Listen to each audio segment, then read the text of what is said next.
생명을 살리는 7분 수요 골방 예배를 묵상 기도하심으로 시작하겠습니다.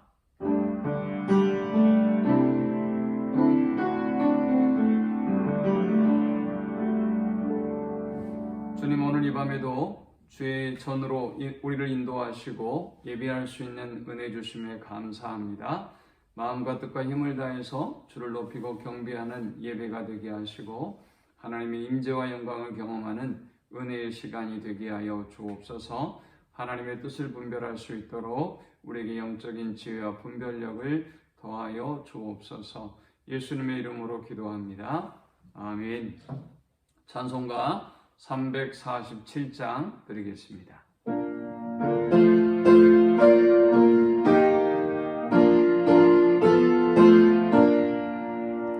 허락하신 새 땅에 들어가려면 마음의 준비 다하여 힘써 일하세. 여호수아 본받아 앞으로 가세. 우리가 알쳐서는 주님 품일세. 시험만 당해도 낙심 말고서 맘의 걱정 버리고 힘써 일하세. 여호수아 본받아 앞으로 가세.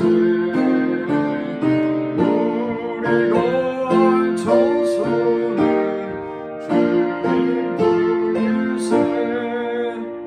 앞서가신 예수님 바라보면서 모든 마음을 합하여 힘써 일하세. 여호수아 본받아 앞으로 가세. 우리가 알쳐서는 주님 품일세.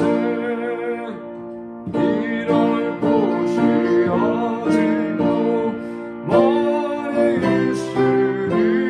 아직도 많이 있으니 담대하게 나가서 힘써 일하세. 여호수아 본받아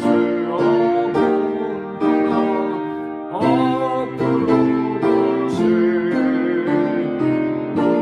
우리가 알쳐서는 주님 품일세.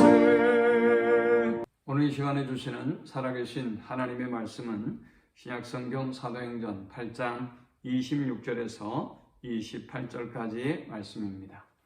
주의 사자가 빌립에게 말하여 이르되 일어나서 남쪽으로 향하여 예루살렘에서 가사로 내려가는 길까지 가라 하니 그 길은 광야라.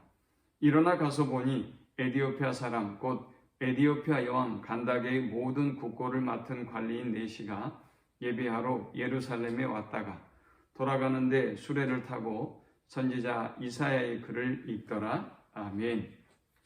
하나님은 우리에게 하나님의 뜻을 계시해 주시면서 기도를 통해서, 말씀을 통해서, 또 우리의 생각을 통해서 우리의 삶 속에 역사하시고 일하십니다.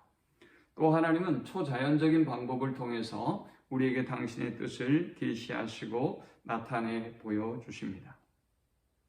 초자연적인 하나님의 계시는 직접적인 방법으로 우리에게 계시할 수도 있고, 하나는 간접적인 방법으로 우리에게 계시하실 수도 있습니다. 하나님의 직접적인 인도하심과 방법은 꿈과 환상과 소리와 천사를 통해서 우리의 삶 속에 역사하시고 말씀하기도 하시고요.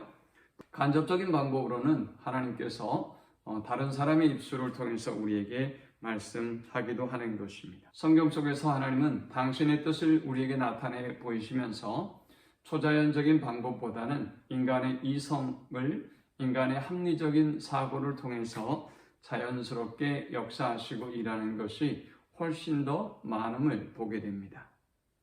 그러므로 우리가 어떤 초자연적인 방법만을 하나님의 뜻이고 또 하나님의 일하심이라고 바라보고 기대해서는 안 될 것입니다. 자, 그렇다면 하나님은 도대체 어떤 때에 초자연적인 방법으로 역사하셨을까요? 예를 들어 보면 이런 경우일 것입니다. 빌립이 열심히 복음을 전했고 그리고 많은 사람들이 구원을 얻었습니다.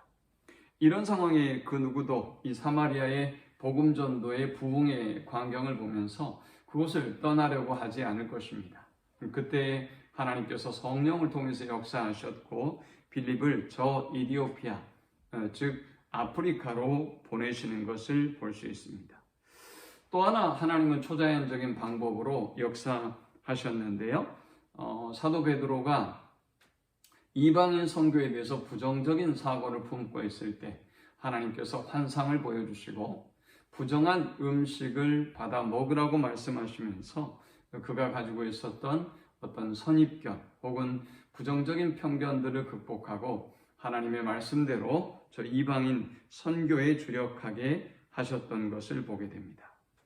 이처럼 하나님은 우리가 이성적이고 합리적인 방법으로 일하고 생각하고 판단할 때 우리가 미처 생각하지 못했던 혹은 이성적인 방법으로는 피하고 싶은 길로 우리의 삶을 인도하실 때 바로 이렇게 초자연적인 방법을 통해서 우리에게 역사하시는 것을 보게 됩니다. 그러므로 우리는 어떤 하나님의 뜻을 분별하는 일에 있어서 무조건적으로 우리에게 주어진 말씀과 또 기도와 우리의 생각을 통해서 역사하시는 그 하나님을 배제해서는 안 될 것입니다. 우리가 초자연적인 역사만 기대한다면 어쩌면 우리는 영적으로 성숙한 사람이 되지 못할 뿐만이 아니라 그리고 잘못된 신앙의 모습으로 변질되고 말 것입니다. 예를 들어 보면 꿈을 통해서 하나님이 역사하시기 때문에 우리가 뭔가 꿈을 꾸고 꿈꾸기를 기대하고 있다면 어떻게 될까요? 사실 인간의 꿈이라고 하는 것은 두 가지에 기인한다고 합니다. 먼저 내가 소원하는 것이 꿈으로 나타날 수 있고요. 또 우리 안에 심리적인 억압들과 같은 것들이 또 꿈으로 나타나기도 한다고 합니다. 자, 그렇다면 이 꿈의 근원이라고 하는 것은 자기에게서 비롯된 것이겠죠. 그러므로 이 꿈으로 나타나는 것을 무조건 하나님의 뜻이다, 하나님의 방법이다 라고 믿는 것은 대단히 위험한 일일 수 있다. 말씀을 맺습니다. 하나님은 우리의 기도를 통해서 말씀을 통해서 우리의 생각, 합리적이고 지성적인 사고를 통해서 일을 하십니다. 또한 하나님은 초자연적인 방법을 통해서도 역사하십니다. 꿈이나 환상이나 소리나 천사들을 통해서도 역사하시고 다른 사람을 통해서도 초자연적인 방법으로 역사하십니다. 그러나 기억해야 할 것은 우리가 이 초자연적인 역사만 더 확고한 하나님의 뜻이며 더 분명한 것으로 기대해서는 안 된다는 것입니다. 이 초자연적인 하나님의 뜻을 분별함에 있어서 이것이 정말 하나님으로부터 비롯된 것인지 또 나의 소원으로부터 비롯된 것인지 우리는 영적으로 엄밀하게 분석하고 또 분별하는 은혜가 있어야 하겠습니다. 하나님 감사합니다. 귀한 말씀을 통해서 은혜 받고 깨닫습니다. 주님 주신 말씀대로 초자연적인 방법을 통해서 하나님 우리에게 일하시고 또 자연적인 방법을 통해서 일하심을 기억하며 겸손하게 하나님께 귀 기울이게 하시고 그 음성을 분별하며 하나님 기뻐하는 삶을 살아가는 저들이 되게 하여 주옵소서. 예수님의 이름으로 기도합니다. 아멘. 지금은 우리 주님 예수 그리스도의 크신 은혜와 성부 하나님의 극진한 사랑과 성령의 인도보호 교통 충만케 하심이 하나님의 뜻을 분별하고 하나님을 기쁘게 하는 삶을 살기를 소망하는 모든 성도들의 머리 위에 지금부터 영원토록 함께 있을지어다. 아멘.